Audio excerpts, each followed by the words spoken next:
नए chief justice of India के तौर पर जस्टिस सूर्यकांत ने शपथ के बाद अपनी जिम्मेदारी भी संभाली है। जस्टिस सूर्यकांत भारतीय न्याय व्यवस्था में एक मिसाल है। उनकी जड़ों और लगातार जड़ों के साथ वो जुड़कर कैसे सबसे ऊपरी मंजिल तक पहुंचा जा सकता है। उनका कार्यकाल छोटा है, लेकिन इस दौरान उनके सामने कई बड़ी चुनौतियां भी होंगी। आने वाले वक्त में उनके निर्णय भारत के संवैधानिक इतिहास में लंबी छाप छोड़ सकते हैं। मैं सूर्यकांत जो भारत के उच्चतम न्यायालय का मुख्य न्यायमूर्ति नियुक्त हुआ हूँ, जो भारत के उच्चतम न्यायालय का मुख्य न्यायमूर्ति नियुक्त हुआ हूँ, सुप्रीम कोर्ट के नए सीजेआई यानी चीफ जस्टिस ऑफ इंडिया के तौर पर जस्टिस सूर्यकांत ने शपथ ले ली। राष्ट्रपति द्रौपदी मुर्मू ने जस्टिस सूर्यकांत को सीजेआई की शपथ दिलाई है। वो देश के 53वें मुख्य न्यायाधीश हैं।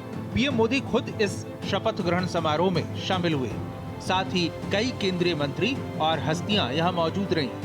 भारतीय न्यायिक प्रणाली और लोकतंत्र में सर्वोच्च संवैधानिक पदों में से एक है chief justice of India. CJI पद की शपथ लेने के बाद जस्टिस सूर्यकांत ने भाई और बहन के पैर छूकर आशीर्वाद लिए। फिर भारत के मुख्य न्यायाधीश न्यायमूर्ति सूर्यकांत ने सुप्रीम कोर्ट में महात्मा गांधी की प्रतिमा पर फूल चढ़ाए। जस्टिस सूर्यकांत के लिए भी करियर की शुरुआत से इस अहम पद पर पहुंचना आसान नहीं था। उन्होंने अपनी शुरुआत जिला अदालत से की थी, लेकिन अपनी लगन, मेहनत और दृढ़ इच्छा शक्ति के बल पर एक एक पायदान चढ़ते गए और बहुत कम उम्र में अपनी खास पहचान बना ली। जस्टिस सूर्यकांत का जन्म 10 फरवरी 1962 को हरियाणा में हुआ।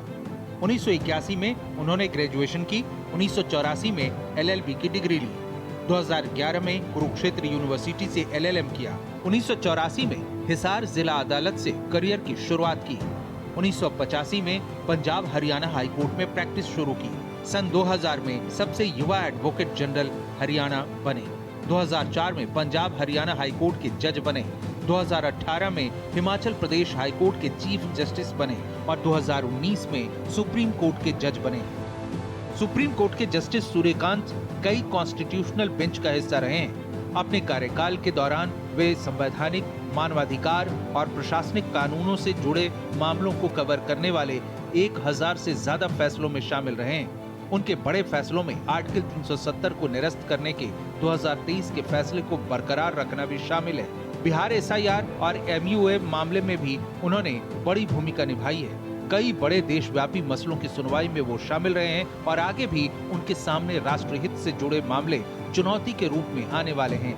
जस्टिस सूर्यकांत 9 फरवरी 2027 तक इस पद पर बने रहेंगे। उनका कार्यकाल भले ही सिर्फ 14 महीने का हो, लेकिन इन 14 महीनों में उनके सामने देश के कई बड़े संवैधानिक और विवादित मामले आने वाले हैं, जो आने वाले समय में भारतीय न्यायपालिका की दिशा तय कर सकते हैं। जैसे एसआईआर और वक्फ एक्ट का मामला उनके लिए सबसे बड़ी चुनौती होगी।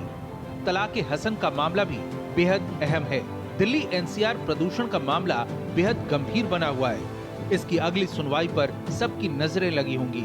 इस मसले पर कोर्ट कई बार सख्त टिप्पणी कर चुका है। दरअसल सीजेआई भारत के उस सर्वोच्च न्यायालय का प्रमुख होता है जो देश में अपील की अंतिम अदालत है। वे सीजेआई संविधान के संरक्षक के रूप में कार्य करते हैं, ये तय करते हुए कि सरकार की कार्रवाई संवैधानिक ढांचे के भीतर हो। जस्टिस सूर्यकांत का कार्यकाल छोटा जरूर है, लेकिन इसमें आने वाले निर्णय भारत के संवैधानिक इतिहास में लंबी छाप छोड़ सकते हैं। भारत अब अपने नए सीजेआई की ओर उम्मीद भरी नजरों से देख रहा है। आने वाले 14 महीने भारतीय लोकतंत्र के लिए बेहद महत्वपूर्ण होने वाले हैं। दिल्ली से गोपाल कृष्ण के साथ ब्यूरो रिपोर्ट, भारत एक्सप्रेस।